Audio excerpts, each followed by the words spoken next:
예수님의 비유 32강입니다. 제자의 각오와 자세라는 이 제목으로 말씀을 나누겠습니다. 누가복음 14장 28절부터 32절 말씀을 다 같이 한 목소리를 합독하겠습니다. 너희 중에 누가 망대를 세우고자 할진대 자기의 가진 것이 준공하기까지에 족할는지 먼저 앉아 그 비용을 계산하지 아니하겠느냐. 그렇게 아니하여 그 기초만 쌓고 능히 이루지 못하면 보는 자가 다 비웃어 이르되 이 사람이 공사를 시작하고 능히 이루지 못하였다 하리라. 또 어떤 임금이 다른 임금과 싸우러 갈 때에 먼저 앉아 1만 명으로서 저 2만 명을 거느리고 오는 자를 대적할 수 있을까 헤아리지 아니하겠느냐. 만일 못할 터이면 그가 아직 멀리 있을 때에 사신을 보내어 화친을 정할지니라. 아멘. 이게 지금 무슨 비유인데 제자의 각오와 자세가 되는지를 한번 보겠습니다. 사실 좀 우리가 좀 별로 생뚱맞을 수도 있는 부분이지만 그 부분을 좀 더 이렇게 봤으면 좋겠습니다. 자, 우리가 사실은 그리스도의 제자로 서야 되겠다라고 생각을 해야 돼요.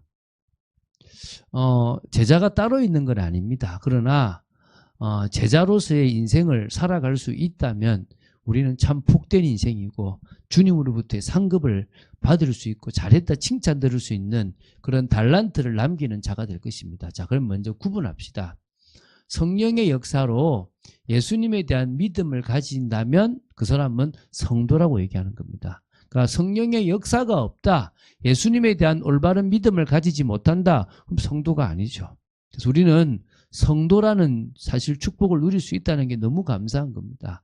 세상에서 귀한 존재가 성도잖아요. 근데 그 성도보다 더 중요한 존재가 누구냐? 성령의 역사로 이제는 사명을 위해서 자신의 인생을 드리면 그건 제자입니다. 여러분의 인생을 드리게 되기 바랍니다. 난 내 인생이 있어요. 나는 사명 모르겠고요. 나는 내가 하려고 하는 것이 있습니다. 제자 아닙니다. 제자는 자신의 인생을 위해서 살아가지 않습니다. 주님이 나한테 맡기신 사명이 나의 인생이라고 생각하고 나아가는 겁니다. 제가 20대 때부터 거의 한 19, 이때부터 사람들이 목사 안 하냐 이런 소리를 참 많이 했어요. 목회, 신학교 안 가냐 이랬거든요. 근데 진짜 제 마음에 내 같은 사람이 목사가 되면 교회를 말아먹는다 생각을 했어요. 내가 준비된 게 없는데 내가 믿음의 가정에서 신앙생활 한 것도 아니고 그 일대처럼 신앙생활을 했고 저는 제가 얼마나 성질이 더러운지를 제가 알았거든요. 저는 목사, 그래서 누가 그런 소리 하지 마라. 내 같은 놈 목사 되면 교회 말아먹는다. 그랬단 말입니다. 그런데 제가 이렇게 쭉 목사가 되고 또 이제 주님이 제 인생의 눈을 쭉 열어서 보니까 하나님이 어릴 때부터 저를 목사로 준비시키신 거예요. 불신자지만 목사가 될 수 있도록 준비를 시켜 오셨다라는 거예요. 그래서 제가 목사라는 이 직업을 딱 가지니까 가장 저한테 복된 거예요. 너무 행복하고 너무 감사하고 내가 이 목사 안 했으면 뭐 했을까 이런 생각이 쉽게 들어오는 거예요. 여러분에게 그런 겁니다. 여러분이 내가 저걸 어떻게 해, 그게 아니에요. 하나님이 여러분에게 하라고 하신 거면 여러분이 가보세요. 야, 내가 이거 하는데 이렇게 편하지? 내가 너무 감사하네? 이게 나올 거예요. 안 해봐서 그래요. 지레 겁을 내는 거예요. 여러분이 안 해보고 막 생각으로 이미 안 된다고 단정을 짓고 있는 거예요. 제가 그랬다니까요. 근데 제가 너무 행복한 게 목사인 거예요. 제가 아버지의 성품을 닮은 것도 목사라고 주신 성품이더라는 거예요. 그래서 저는 제자라고 생각합니다. 여러분들을 제자로 만들려고 하고 있습니다. 오늘 제자의 각오와 자세인데요.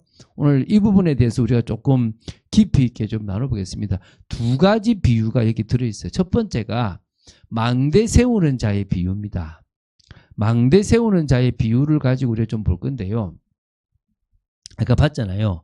망대를 세울 때 먼저 하는 것이 계획을 세우는 거예요. 그렇지 않습니까? 망대의 크기를 얼마만큼 질 거다. 그러면 망대를 세울 비용을 얼마만큼 하면 되겠느냐. 그러면 몇 명이 투입되겠느냐. 뭐 이런 계획을 세워가지고 하는 게 당연한 것 아니겠습니까? 근데 그런 계획 없이 진행했다면 돈이 부족하든지 아니면 다른 여러 이유가 있어서 그만두는 경우가 생긴다는 거예요. 그러면은 주위 사람들이 많으냐 비웃는 거예요. 아이고 제가 건물 짓다가 말았네. 그 당시에 헤롯 일가들이요. 뭐 성전 외에도 여러 가지 건축을 추진했대요. 그런데 하다가 미완성이 된 작품들이 많대요. 그래서 이스라엘 백성들이 비웃는 거예요. 저 봐라, 제가 짓다가 말았다. 이런 일들이 있었다는 거예요. 그것을 지금 가지고 비유로 들었다고 이제 지금 보시면 되는 거예요. 그때 이걸 가지고 이제 뭐냐면 예수님의 제자가 되려면 인생 계획을 세워야 된다는 거예요. 여러분의 계획을 세우지 말고 내가 뭐 사장이 되고 뭐 사업을 해서 이런 계획이 아니라 그래 내 인생에서 주님의 제자가 되려고 하면 뭐가 걸림돌이지? 그거를 생각해 보라는 거예요. 내가 주님 앞에 내 인생을 드리고 방향 맞추려고 하는데 내가 뭐가 걱정되고 내가 자꾸 뭐가 내 발목을 잡고 있지? 라고 하는 거를 생각해 보라는 거예요. 그 계획을 세워봐야 돼. 그걸 내가 제거해야 될 거 아닙니까? 두 번째는 예수님이 맡기신 사명을 감당하는 인생을, 그 사명 감당의 내 인생을 걸어야 되잖아요. 너는 얼마 남았지 내 인생이? 그럼 내가 이걸 하려면은 뭘 준비해서 내가 어떻게 드리면 이 인생에 내가 나아갈 건가? 내가 신학을 공부해야 되는가? 내가 자격증을 따야 되는가? 뭐 이런 것들에 대한 것들을 지금 우리가 생각하라는 거죠. 한마디로 망대를 지을 때 비용을 계산하듯이 우리 인생을 생각해 보라는 거예요. 그러면서 뭐요? 진짜 나를 내려놓아라 이 말이죠. 자기를 부인하라 이 말인데 그걸 그렇게 지금 표현한 겁니다. 두 번째 이제 전쟁을 앞두고 있는 왕의 비유를 또 31절부터 32절에 말씀하신 거예요. 이 비유는 어떤 비유냐면 그렇잖아요. 전쟁을 앞두고 있는 왕이면 대부분의 전쟁을 앞두고 있는 왕이 어떤 왕입니까? 적극적으로 하는 왕은 없잖아요. 준비를 시키지 않습니까? 뭐 군량미도 준비할 것이고 무기도 준비할 것이고 전략가도 준비할 것이고 말도 준비할 것이고 여러 가지 준비할 거 있습니까? 그렇죠? 그러다가도 그렇게 다 준비했다고 하는데도 상대방하고 싸우려고 하면 전쟁을 하기 전에 전력 비교를 해야 될 거 아닙니까? 전력 비교. 여러분 우리가 그 손자병법에 지피지기면 100점 불태다. 사람들은 지피지기면 100점 백승이다라고 보는데 그거는 잘못된 거고 원래 그 손자병법에는 지피지기면 100점 불태라 그래요. 적을 알고 나를 알면 100번 싸워도 위태롭지 않다. 심각한 상황까지 가지 않는다 이런 말이에요. 그 적이 너무 많다. 그럼 너 안 싸워야 되죠. 내가 싸울 만하든지 싸울 만한 무기가 있든지 그래야만 되지 않습니까? 그렇죠? 왕이 가진 군대가 있는데 한 1만 명 돼요. 그런데 지금 적의 군대가 2만 명이 지금 쳐들어오고 있습니다. 되겠다. 싸워보자. 무모한 거예요. 무모한 거. 과연 적을 막아서 전쟁에서 이길 수가 있는지 없는지를 구체적으로 확인을 해야 돼요.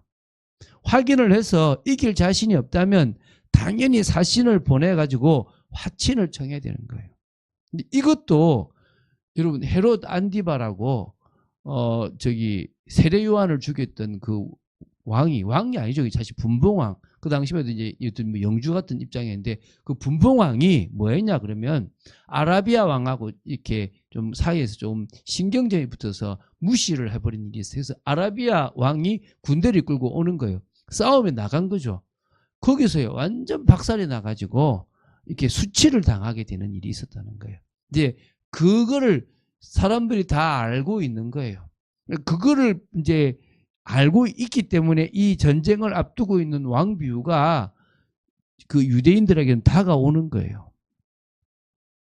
자, 이거는 어떤 부분의 이야기냐 그러면요.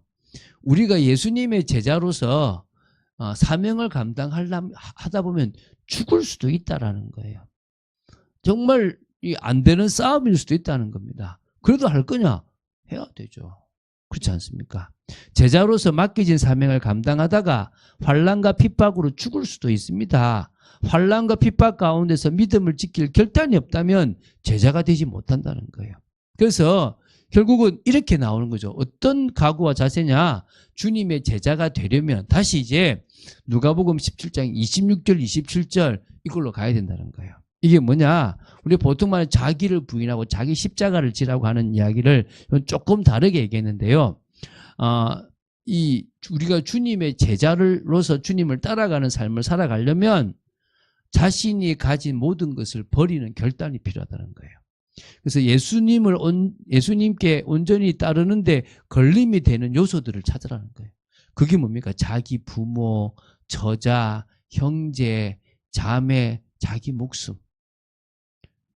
그렇잖아요. 사실 제가 과거에는 주님 제가 생명 걸죠 그런데 막상 자식도 있고 이게 아내도 있으니까 내가 죽으면 저들 어떻게 하지 이 생각이 들어오더라고요. 근데 제가 쉽게 그거를 하지 못하게 되는 상황들이 생기더라는 거죠. 그래서 어쩌면 이거를 미워하라고 그랬어요. 자기 부모를 미워하고 처자를 미워하고 형제를 미워하고 자매를 미워하고 자기 목숨을 미워하랍니다. 이 말은 미워하라는 말이 아니라 덜 사랑해라 이 말이에요. 어떻게 하라고요? 덜 사랑해라. 다른 말로 말하면 예수님을 더 사랑하라 이 말이죠. 예수님을 더 사랑하면 되는 거예요. 내가 가지고 내가 최고라고 생각되는 것보다 예수님을 더 사랑하면 돼요. 그런데 말은 예수님을 사랑한다라고 하는데 삶은 가족에게 가 있고 자기 인생에 가 있는 경우들이 많다는 거예요. 오늘 참 쉽지 않잖아요. 막상 여러분 죽을 위기가 딱 되었을 때 여러분 쉽게 죽을 수 있겠습니까? 그건 죽는다고 그러죠. 여러분 지금 당장 주님의 일을 위해서 1,000만 원, 2,000만 원 여러분 통장에 적금 넣은 거 빼서 주님께 드릴 수 있겠습니까? 있는 분들도 있겠죠. 쉽지 않잖아요. 막상 내가 뭘 내놓는다는 게 두렵지 않습니까? 저도 두려워요. 뭐 다 그럴 거 아니겠습니까? 그거를 내려놓고 드릴 수 있는 게 제자잖아요. 여러분 참빛교회 다 내라 그 말이 아닙니다. 안 내도 돼요. 저는 여러분께 필요 없습니다. 주님도 여러분께 필요 없습니다. 단지 여러분의 중심을 보시고 여러분이 내는 또 헌신하는 그것을 하나님은 활용하셔서 당신의 일을 하실 뿐이지 그거 있어야 된다 이런 거 없습니다. 우리는 교회 건축한다고 막 작정헌금 뭐 할 때도 있겠지만요. 그렇게 저는 막 생명 걸고 막 다 내라 하고 싶지 않아요. 여러분이 중직자로 설 때 막 돈 내가지고 그거 사는 그런 거 안 하려고 합니다. 뭐 어떻게 해야 되느냐? 저도 몰라요. 그때 되면 알겠죠. 중요한 것은요. 자신이 가진 중요하다고 생각 모든 것을 버릴 수 있어야 되는 거예요. 오늘 그런 축복이 있게 되길 바랍니다. 자, 두 번째는요. 자기 십자가를 지고 예수님을 따르는 결단이 필요한 거예요. 자, 십자가를 지라고 하니까 자꾸 뭐 의미를 자꾸 생각하지 말고요. 십자가는 이미 예수님이 지셨습니다. 우리를 위해서요. 그럼 더 이상 우리가 우리 죄를 위해서 십자가를 질 필요는 없어요. 우리는 우리 죄를 주님이 십자가에서 해결했기 때문에 우리는 더 이상 십자가를 지고 죽을 이유가 없다니까요. 그런데 왜 자기 십자가를 지라 그러냐면 주님의 제자로서 주님의 일을 해 나가는데 생명 걸어야 될 일이 있으면 생명 걸라는 거예요. 그게 제자라는 거예요. 그 제자로서의 삶이 필요하다는 거예요. 오늘 우리가 그 중심이 있어야 돼요. 바울이나 많은 믿음의 사람들이 그랬잖아요. 제가 몇 번 이야기했지만 예수님께서 제자들을 세워놨는데 그 제자들이 예수님을 바라봤는데 만약에 예수님이 가짜다. 예수님이 십자가에 죽으신 것도 가짜고 예수님이 부활하신 것도 가짜다. 그런데 제자들이 예수님 핑계로 자기들이 뭔가 권력을 잡으려고 그 성경을 썼다. 이렇게 가정합시다. 이 가정은 다 지금 틀린 가정입니다. 그렇다면 절대 그 제자들은 안 죽어요. 자기를 위해서 더 잘 살려고 예수님을 포장했다. 그러면 그 예수님을 위해서 죽을 이유가 없잖아요. 제가 농담처럼 얘기하지만 이만희를 따르는 12지파의 지파장은 이만희가 가짜인 거 알고 있습니다. 그런데 이만희를 위해서 죽으라. 못 죽습니다. 근데 이만희가 총재가 돼야 뭔가 이긴 자가 돼야 자기들이 권력을 질 수 있으니까 이만희를 높일 뿐입니다.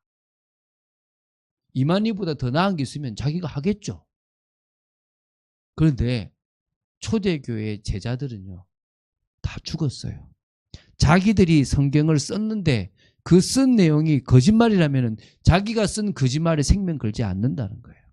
그런데 그들은, 연약한 그들은, 예수님을 부인하고 도망간 그들은 예수님을 위해서 생명을 걸었다니까요. 근데 그게 일반적인 방법으로는 안 되고 성령의 역사가 있어야만 가능하지 않습니까? 그 얘기를 하고 있는 거예요. 쉽냐? 어렵다는 겁니다.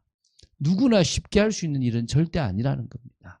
그래서 여러분 좀 편안하게 생각하시고 고민해 보시기 바랍니다. 자, 그래서 결단하고 따를 때 여기는 이제 따르지 않기 때문에 맛을 잃은 소금과 같다 그러는 거고요. 결단하고 따른다면은 맛을 가진 소금으로 인정되는 겁니다.